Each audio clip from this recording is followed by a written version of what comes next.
नमस्कार. GBP न्यूजमध्ये आपलं सगळ्यांचं स्वागत आहे. मी गणेश पोकळे.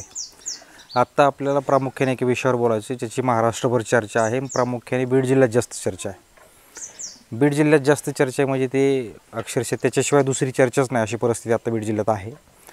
आणि प्रमुख त्यातले जी नावं आहेत ती चर्चेला सुरुवात कशी झाली, ती चर्चा कुठल्या विषयाने अनुषंगाने आहे आणि ती कुणी सुरू केली याच्यावर जर बोलायचं झालं तर ती सुरेश धस या व्यक्तीमुळे ती चर्चा सुरू झाली. त्याच्या अनुषंगाने 2-4 नावं असे आहेत. त्याच्यामध्ये माझे आमदार भीमराव धोंडे आहेत. त्याच्यामध्ये आता मावळते आमदार बाळासाहेब आजबे आहेत. आणि ही चर्चा कशामुळे सुरू झाली किंवा कशावर बोलल्यावर सुरू झाली याचा एकंदरीत जर विचार केला तर याची चर्चा सुरू होण्याची कारणं आहेत. म्हणजे ज्यांच्यामुळं किंवा ज्यांचं नाव घेतलं चर्चा सुरू झाली त्या पंकजा मुंडे. तर एकंदरीत हा विषय काय आहे आणि चर्चा कशी सुरुवात झाली आणि त्याचा शेवट काय आहे किंवा काय होणार ह्याच्याबद्दल आपण थोड्या अनुषंगाने बोलूयात. सुरेश धस यांचा 23 म्हणजे महाराष्ट्रातल्या विधानसभेचा निकाल लागला आणि सुरेश धस यांचं 23 नोव्हेंबरचं भाषण आहे, त्याला आपण विजयी रॅली असं म्हणू शकतो, विजयी भाषण. तर त्याच्यामध्ये त्यांनी बोलत असताना प्रामुख्याने सरळ असं सांगितलं गेलं की पंकजा मुंडे यांनी आपल्याला विधानसभेला जागा दिला, विधानसभेला आपल्या विरोधात काम केलं, त्यांनी असं करायला नको होतं.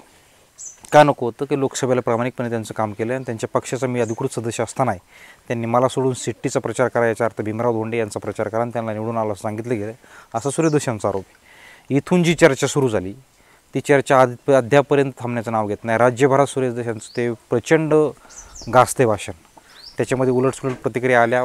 आष्टी पाटोदा शिरूर या मतदारसंघातून अक्षरशः उलटसुलट प्रतिक्रिया आल्या. सुरेश धस यांना बऱ्यापैकी फोनही त्यांचे कोणाचे आले, त्याच्यामध्ये उलटसुलट बोलणारे लोक होते. परंतु याच्यानंतर काही ठिकाणी बोलणं झालं, आम्ही ज्या मुलाखती घेतल्या किंवा ज्यांच्याशी संवाद साधला ते आता मावळते आमदार बाळासाहेब आजबे यांचंही बोलता असं म्हणणं आलं की माझंही प्रामाणिकपणे काम धनंजय मुंडे यांनी केलं नाही. म्हणजे जेवढी ताकदीने त्यांनी मला साथ द्यायला पाहिजे तेवढं ताकदीने साथ मला त्यांनी दिली नाही असं प्रामाणिक मत बाळासाहेब आजबेंनी व्यक्त केलं आहे.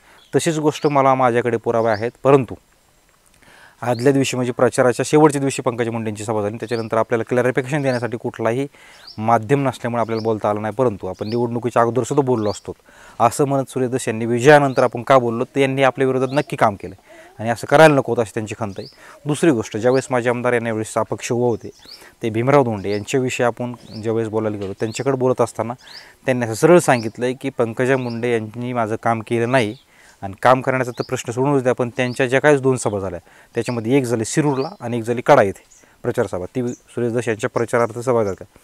परंतु या 2 सभा झाल्यामुळे माझा पराभव झाला असा थेट आरोप भीमराव धोंडे यांनी केला. म्हणजे सुरेश धस यांचं मत आहे की पंकजा मुंडेंनी आपलं काम केलं नाही. श्री भीमराव धोंडे यांना असं वाटतं आहे की आपला पराभव हा पंकजा मुंडेमुळे झाला आहे. श्री बाळासाहेब आजबे मावळते आमदार यांचंही असं मत आहे की धनंजय मुंडेंनी आपलं प्रामाणिक काम केलं नाही. तिघांचंही जर एकंदरीत विचार केला तर आपण त्यांचं काय मत आहे, पंकजा आणि धनंजय ह्या दोघांमुळे आमचा पराभव झाला.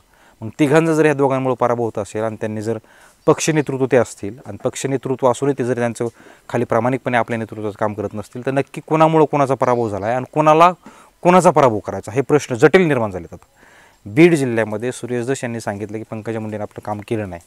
त्यांचा पुढे जाऊन आरोप असा होता की बीड जिल्ह्यात मराठा लॉबी किंवा मराठा आमदार यांना पराभूत करायचं, त्यांना पुढे येऊ द्यायचं नाही असा मोठं षड्यंत्र रचलं गेलं. धोंडसाहेब म्हणतात माझ्या पाठीमागं ओबीसी राहिलाच नाही, कारण जाहीर सभेत पंकजा मुंडे यांनी प्रचार सुरेश धस यांचा केला, त्याच्यामुळे माझ्या पाठीमागचे सगळे ओबीसी बाजूला गेले.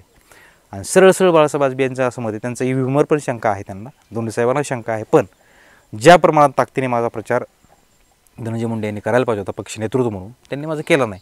म्हणजे ह्या लोकांचा ब्लेम ईव्हीएम तर आहेच, पण पक्ष नेतृत्व यांचे थेट आरोप आहेत की यांनी आपले कामं केलं नाहीत. म्हणजे ह्या तालुक्यामध्ये ह्या मतदारसंघामध्ये पंकजा मुंडे ह्या काय करू पाहत आहेत, धनंजय मुंडे हे काय करू पाहत आहेत, नक्की यांना कोणाला पुढं करायचं. कारण तिघापैकी एकाला तर यांचा पाठिंबा असणार हे 100% खरं आहे. हे महायुतीतले उमेदवार होते, आपण इतरांचं तर बोलतच नाहीत. पण महायुतीमध्येच अशी तिरंगी लढत होत असताना अपक्षाला जर ह्या नेतृत्वाचा पाठिंबा असेल तर अधिकृत पक्षाच्या लोकांचं काम का केलं नाही, अधिकृत पक्ष यांना वाढवायचे नाहीत का. दुसरी गोष्ट, अधिकृत पक्ष वाढवायचे नाही वाढवायचे त्यांचा प्रश्न राहिला, पण हे सगळे जातीय समीकरण आहेत का. कारण भीमराव धोंडे हे माळी समाजाचे आहेत आणि हे बाळासाहेब आजबे सुरेश धस हे मराठा समाजाचे आहेत. तर मग यांना कोणाला डावलायचं आहे, उमेदवारांना डावलायचं आहे, पक्षाला डावलायचं आहे का जातीला डावलायचं आहे, नक्की काय आहे हे समोर आलं पाहिजे. आणि पंकजा मुंडे धनंजय मुंडे जर राज्य नेतृत्व काम करत असतील तर त्यांच्यासारख्या माणसांनी जातीय समीकरण असे जुळवून एखाद्या समूहाला घेऊन राजकारण करणं कितपत योग्य हा सुद्धा प्रश्न निर्माण होतो. त्यामुळे बीड जिल्ह्यात ह्या राजकारणाचा किती निभाव लागेल हे सांगता येत नाही.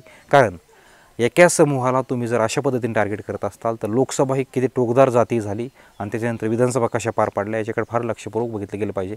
आणि तरीही पंकजा मुंडे, धनंजय मुंडे अशा पद्धतीने जाती समीकरणं जुळवून आणत असतील तर हे राजकारणाला, त्यांच्या पक्षाला आणि एकंदरीत बीड जिल्ह्याला हे फार घातक आहे, हे लक्षात सगळ्यांनीच घेतलं पाहिजे. तुर्तास आपण थांबूयात. माझ्या चॅनलला सबस्क्राईब करा, लाईक करा आणि अनेक लोकांपाशी शेअर करा, कारण ग्राउंड लेवल जे काय चाललं आहे ते आपण याच्यावर बोलत असतो. त्यामुळं नक्की सबस्क्राईब करा आणि लाईक करा आणि शेअर करा.